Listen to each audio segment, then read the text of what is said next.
else look bad. Proverbs 16 says, a person that constantly stirs up trouble will suddenly be destroyed. Doesn't mean you'll lose your life, but your dreams won't come to pass. You won't have good relationships. You'll miss your destiny.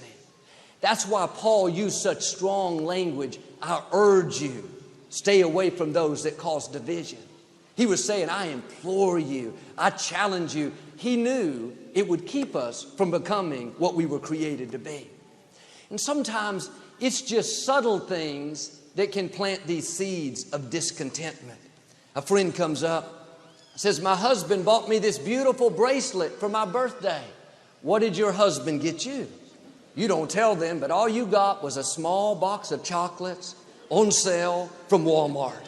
She goes on to say, he brings me breakfast in bed every morning. He sends me fresh flowers every week. He writes poetry and takes me on picnics by the lake. If you keep dwelling on that, thoughts are going to tell you you're at a disadvantage. It's time to trade that old goat, that husband in. He's not treating you right. You don't have to put up with all of this. Don't compare your life to anyone else's. Run your race. I'll admit, I'm not the most romantic person in the world, but I remind Victoria, you didn't marry Romeo, you married Jolio. That's corny.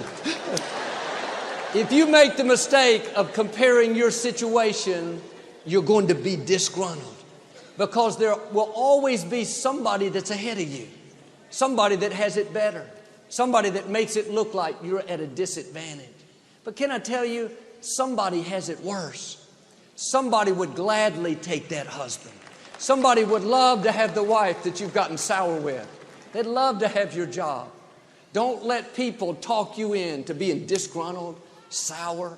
You got to put your foot down and say, I will not let these seeds of discontentment take root in my life. I will not let this poison my spirit. I am grateful for what I have. I'm blessed to have a job. I'm blessed to have a spouse. I'm blessed to be alive. If you don't stay on the offensive, subtle things can sour you.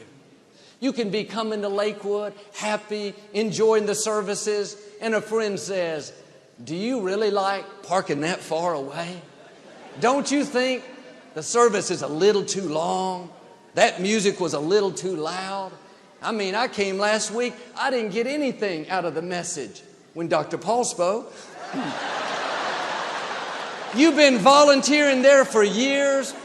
When was the last time they told you thank you? It's been that long? Do you really think they appreciate you and you're still there? You know what that is? A sower of discord. Someone trying to get you stirred up so you see your situation in a negative light. Don't take that bait.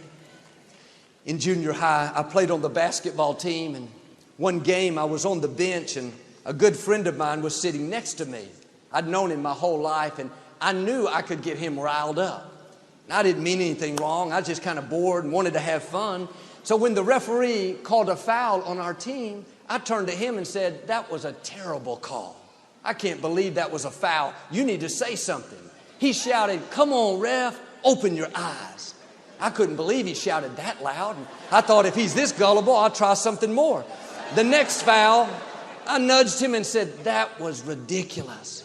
He shouted, oh my goodness, ref, this is terrible. I kept egging him on, telling him I've never seen anything so unfair. This is not right. Got him all worked up. The next foul, he jumped up off the bench, took a couple of steps onto the court, and started shouting at the ref. Our coach looked at him like he had lost his mind. He said, son, what in the world are you doing? Go to the locker room. My friend looked at me. I kept looking straight ahead, as innocent as can be. In a few minutes, I was in the game, playing, having fun, while he was stuck in the locker room. That's what happens in life. We let people get us riled up, talked into being discontent, arguing with someone, having a bad attitude. Because we're sour, our relationships suffer. We don't get the promotion. Nobody wants to be around us. The people that provoked us, they're still enjoying the game. Are you letting someone get you stirred up, causing you to be jealous offended, disgruntled, recognize what's happening. They're sowing discord into your life. Don't sit inactive with people that bring out the worst. Stay away from those that are causing division, convincing you of everything wrong with your spouse, with your job, with your life. Don't let their poison cause you to make decisions where you get sent to the locker room.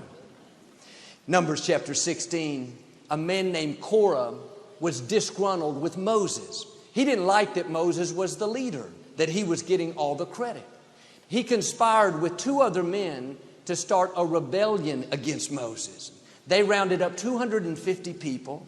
He said in verse 3, Moses, you've gone too far.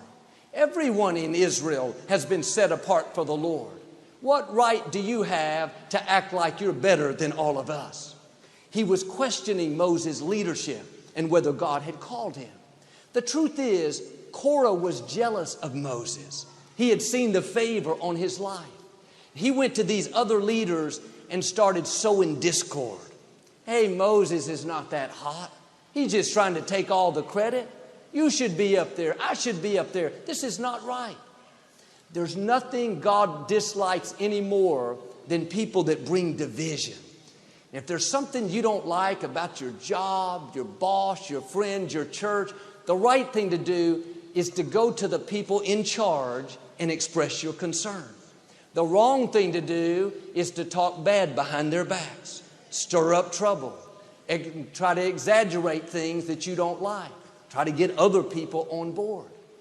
At some point, a Korah will come to you, badmouth the boss, complain about the company, talk about a friend they're jealous of. A sower of discord is not happy unless they contaminate others. Don't sit there inactive. You have to be bold and say, no thanks, this is not for me. Korah ended up talking 250 men into being discontent. I could understand if Moses was arrogant, domineering, rude, but he was just the opposite. The scripture says he was the most humble man in all the earth. He wasn't trying to take the credit. He said to Korah, you're not revolting against me, you're revolting against God. When people are jealous of you, they try to discredit you, make you look bad, you don't have to fight that battle. They may think they're coming against you. They don't realize they're coming against the God who put the blessing and favor on you. Moses told Korah that the next day God would show them who was in charge. He instructed Korah to bring the 250 leaders.